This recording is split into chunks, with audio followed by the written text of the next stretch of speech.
Hello friend, good evening to all of you. आज हम पढ़ने जा रहे हैं अपनी बुक का पहला टॉपिक, जिसका नाम है नॉट फॉर प्रॉफिट ऑर्गेनाइजेशन।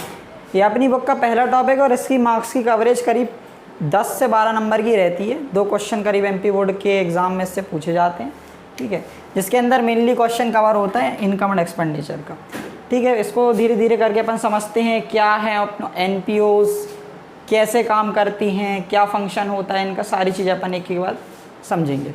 सबसे पहले इनका नाम होता है नॉट फॉर प्रॉफिट ऑर्गेनाइजेशन। जैसे कि नाम ही से अपन को समझ में आ रहा है कि नॉट फॉर प्रॉफिट, यानी कि ये ऑर्गेनाइजेशन तो बनी है पर इनको बनाने का ऑब्जेक्टिव प्रॉफिट कमाना कहीं से नहीं था, ठीक है।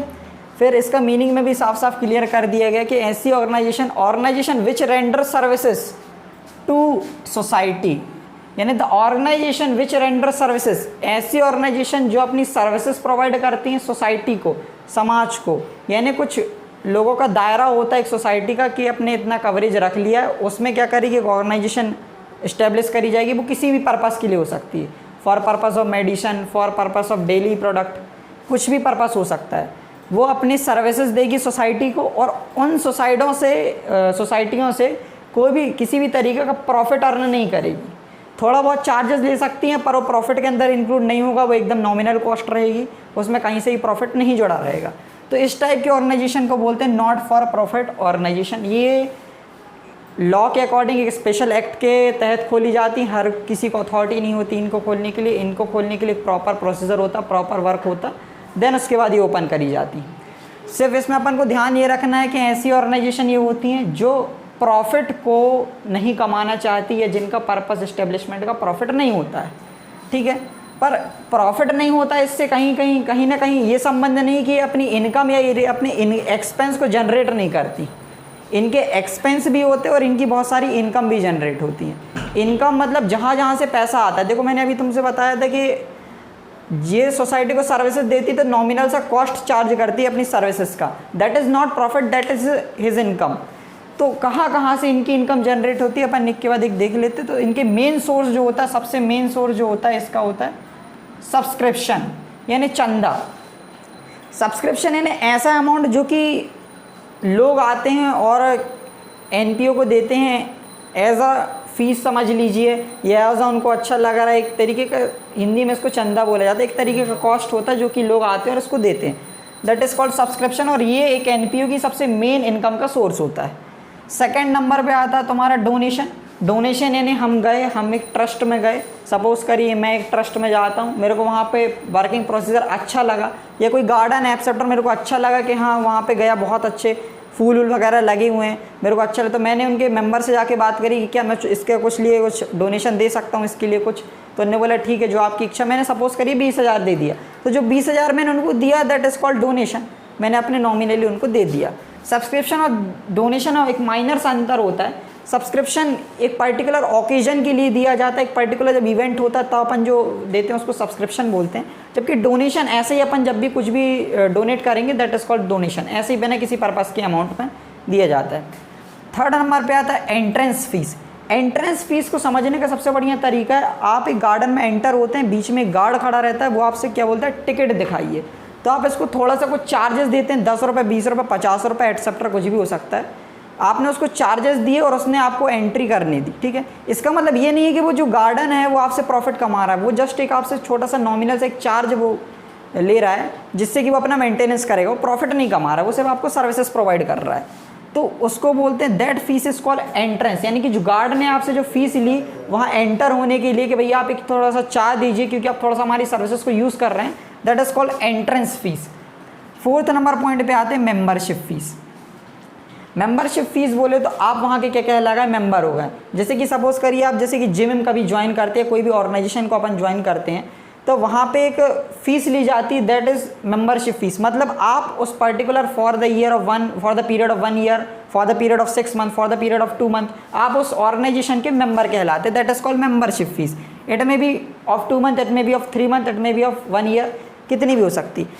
एक इसी का अपग्रेड वर्जन होता है तुम्हारा life membership fees. Life membership fees ऐसा अपग्रेड वर्जन होता है कि भैया एक बार पैसे दे दिए, अब हम तुम्हारी जीवन भर मेंबर कहलाएंगे। अब तुम हमको इस बात से नहीं नकार सकते कि हम तुम्हारे इधर के मेंबर नहीं हैं। लाइफ मेंबरशिप फीस, उसका नाम ही आजीवन सदस्यता शुल्क, यानी कि ऐसा फीस जो अपन पे किए साल भर की मेंबरशिप लेने के लिए। Okay, 5th point is complete. 6th point government grant, क्योंकि देखिए आप जो है ऑर्गेनाइजेशन को रन कर रहे हैं, ठीक है, रन कर रहे हैं तो जाहिर सी बात ऑर्गेनाइजेशन को प्रॉफिट तो नहीं आ रहा, पर उसमें काम करने वाले वर्कर हो गए, वहाँ पे काम करने वाले जितने भी लोग हो गए, अदर गार्डनर हो गए या जो कुछ भी है वहाँ पर बहुत सारे लोग जो काम कर रहे हैं, उनको तो अपना खर्चा चाहिए, उनको तो सैलरी देना पड़ेगा। तो गवर्नमेंट क्या करती है, कुछ कुछ ग्रांट्स देती है अपनी तरफ से एनपीओज़ को। ये हो गई इनकी इनकम की बात, ये सारी इनकम, और बहुत सारे तरीके से इनकम जो है एनपीओ जनरेट करती है। अब देखो एक्सपेंस इनकम तो इनका स्पेसिफिक सोर्स है कि चंदे से आएगी, दान से आएगी, मेंबरशिप फीस से आएगी, लाइफ मेंबरशिप फीस से आएगी, पर जो एक्सपेंडिचर है वो नॉर्मल रहते हैं, जैसे कि प्रॉफिट टाइप का रहता है ना, नॉर्मल जो कि प्रॉफिट ऑर्गेनाइजेशन में जैसे खर्च होते हैं सैलरी का, वेजेस का, इलेक्ट्रिसिटी का, भला वो प्रॉफिट नहीं कमा रही पर चल तो उसी मैनर में रही ना जिससे जैसे कि प्रॉफिट ऑर्गेनाइजेशन चलती, तो सेम उसमें खर्चे आते हैं, सैलरी देनी पड़ती क्योंकि वहाँ पे बहुत सारे सदस्य काम कर रहे हैं, वेजेस देना पड़ता है। अच्छा, वेजेस और सैलरी में बड़ा नॉमिनल सा अंतर होता है। वेज सैलरी वो होती है जो अपन मंथली बेसिस पे देते हैं, आप काम कर रहे हैं कहीं पर, ठीक है, आपका जैसे ही एंड होगा मंथ हम आपको सैलरी दे देंगे। इसमें दिन से फ़र्क नहीं पड़ता कि आप अगर मान लीजिए 30 में से 26 दिन आए तो आपकी सैलरी कटेगी, नहीं, आपको एक फिक्स अमाउंट आपका महीने का बंधा हुआ है, दैट इज़ कॉल्ड सैलरी। पर जहाँ पर अपन क्या करते हैं, डे वाइज पैसे देते हैं कि भैया आपका इतना दिन का इतना अमाउंट बना, फॉर एग्जांपल हमने बोला 400 रुपीज़ पर डे के हिसाब से देंगे, तो date depends on the how much days you are present in the organisation. अगर आप 20 दिन प्रेजेंट है तो आपका 20 × 400 के हिसाब से आपका वेजेस बन जाएगा। तो ये दूसरा खर्चा होता है वेजेस, पहला होता है सैलरी, दूसरा होता है वेजेस, तीसरा होता है रेंट। अब सपोज करिए आपकी प्रॉपर्टी नहीं है, आप किसी और की प्रॉपर्टी रेंट पे लेके चला रहे हैं, तो दैट इज अ रेंट होता है, तो रेंट भी देना पड़ता है, सिंपल सी बात है। यानी अगर मैं सिंपल सी बात में तुम लोगों को बताऊं तो सिंपल सा फंडा ये होता है कि जो खर्चे एक प्रॉफिट ऑर्गेनाइजेशन बियर करती है except related to the sales purchase, इन सबको जो मेन मैटर को लेकर अगर हम थोड़ा सा साइड कर दें तो बाकी जितने भी इनडायरेक्ट एक्सपेंस जो कि एक प्रॉफिट ऑर्गेनाइजेशन बियर करती है वो सारे के सारे प्रॉफिट एक्सपेंसेस जो हैं वो तुम्हारे एनपीओ बियर करेगी। 4th नंबर पे आ जाता है न्यूज़पेपर वगैरह आते रहते हैं, उसका खर्चा, रिपेयर्स वगैरह। एनपीओ में भी बहुत सारी मशीन्स होती हैं, जैसे कि कुछ ही मशीन ले लीजिए, कोई चीज़ का प्रोडक्शन हो रहा है, अगर एनपीओ में क्लॉथ बना रही है, कोई प्रोडक्ट बना रही है, अचार बड़ी पापड़ का बिजनेस हो रहा है तो उसकी मशीन वगैरह होती है, तो उसका रिपेयरिंग वेयरिंग का खर्चा लगता रहता है। और बहुत सारे एक्सपेंस जो कि मैं यहाँ पर नहीं लिख पा रहा हूँ वहाँ पे इंक्लूड हो जाएंगे। जो सारे प्रॉफिट ऑर्गेनाइजेशन के एक्सपेंस होते हैं वही सारे एनपीओ के एक्सपेंस होते हैं, ठीक है, डिपेंड करता है किस नेचर का एनपीओ है, जिस नेचर का एनपीओ रहता है उस हिसाब से उसके एक्सपेंस जनरेट हो जाते हैं, ठीक है। पर इनका इनकम का सोर्स फिक्स है, एक्सपेंस का सोर्स फिक्स नहीं है, पर इनकम जो है मेनली इसी टाइप से आती है जिस टाइप से मैंने यहाँ पे मेंशन करी हुई है। 3rd वन, अब देखो क्या होता है, अगर हम प्रॉफिट ऑर्गेनाइजेशन की बात करें तो हर गवर्नमेंट क्या बोलती है, हर ऑर्गेनाइजेशन को अपने फाइनल अकाउंट दिखाने की ज़रूरत होती है। तो प्रॉफिट ऑर्गेनाइजेशन जो है वो फाइनल अकाउंट जो है वो 3 तरीके से दिखाती है। पहला trading account, second was P&L account, और 3rd one is balance sheet, ठीक है। तो ट्रेडिंग अकाउंट का सिंपल सा रूल ये होता है कि डायरेक्ट खर्चे जो कुछ भी हम वहाँ पे ट्रेडिंग में माइनस कर देंगे। सपोज मानिए हमने क्या किया, एक प्रोडक्ट बनाया, इस प्रोडक्ट का नाम है X, इसकी कॉस्ट प्राइस पड़ी हमको 4 रुपये, ठीक है, और हमारा जो सेल हमने इस प्रोडक्ट को बेचा वो बेचा मान लीजिए 6 रुपये में। अच्छा, ये 4 रुपये कौन सी कॉस्ट है जो इसके सब्सटेंस में लग गई। ये प्रोडक्ट मान लीजिए एक बिस्किट थी, X बिस्किट, तो इस बिस्किट में जितना भी इसका आटे का खर्चा, मैदे का खर्चा, शक्कर का खर्चा, ये जो कुछ भी इसमें इंक्लूड हो गया, जो इसमें मटेरियल में लग गया, वो होता है इसका डायरेक्ट एक्सपेंस। तो ये जो अपन क्या करते थे ट्रेडिंग में एक सिंपल सा तरीका से करते अपन सेल्स में से, यानी 6 रुपये की सेल्स है, 4 रुपये में इसका अपन माइनस कर देते रहे, तो जो प्रॉफिट आता था 2 रुपये, दैट इज कॉल्ड तुम्हारा जीपी, यानी कि ग्रॉस प्रॉफिट। पर अभी ये एक्चुअल में असली प्रॉफिट नहीं था, क्योंकि अपन को जीपी में से भी नेट मतलब और भी एक्सपेंस होते थे इनडायरेक्ट वाले, भला इसके मटेरियल के, जैसे बिजली का खर्चा इसमें नहीं लगा पर अलग से लगा। तो ये जो ग्रॉस प्रॉफिट आया इसमें से अगर हम ये वाले खर्चे भी माइनस कर दें तो जो 1 रुपये आया ये हमारा एक्चुअल प्रॉफिट कहलाता था। अच्छा, ये प्रॉफिट ऑर्गेनाइजेशन इसीलिए करती थी इतना तामझाम क्योंकि भैया इनको क्या करना था, प्रॉफिट निकालना है अपना। पर अभी अपन जिस कंसेप्ट के बारे में पढ़ रहे हैं दैट इज एनपीओ, यानी नॉट फॉर प्रॉफिट, इनका ऑब्जेक्ट ही नहीं है प्रॉफिट कमाना, तो ये ट्रेडिंग पीएनएल क्यों बनाएंगी? जब इनको ये एनपी या जीपी इनको चाहिए ही नहीं है तो ये ट्रेडिंग और पीएनएल क्यों बनाएंगी? सिंपल सी बात है ना। अब यहाँ पर थर्ड वन आ जाता। अब देखो सवाल ये उठता है कि भैया ये ट्रेडिंग नहीं बनाएंगे, पीएनएल नहीं बनाएंगे, तो ये बनाएंगे क्या? क्योंकि गवर्नमेंट को तो शो करना पड़ेगा कहाँ से पैसा आ रहा है, कितना रेवेन्यू जनरेट हो रहा है, कितना नहीं। पर इनको ट्रेडिंग पीएनएल बनाना अलाउ नहीं है, क्योंकि अपना प्रॉफिट नहीं दिखा सकती, ये प्रॉफिट कमाती ही नहीं है। तो भैया इनके लिए 3 अकाउंट बनाए जाते हैं।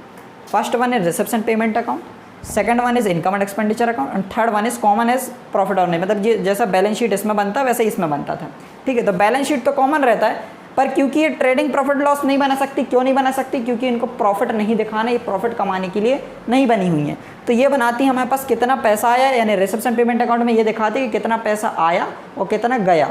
Second one is income and expenditure, इसमें सारी की सारी इनकम और एक्सपेंस को रिकॉर्ड किया जाता है, वो भी करेंट ईयर के। अभी इसमें अपन 2 वीडियो और बनाएंगे आगे वाले सेशन में, तो उसमें इनके बारे में बहुत डिटेल में चर्चा होगी।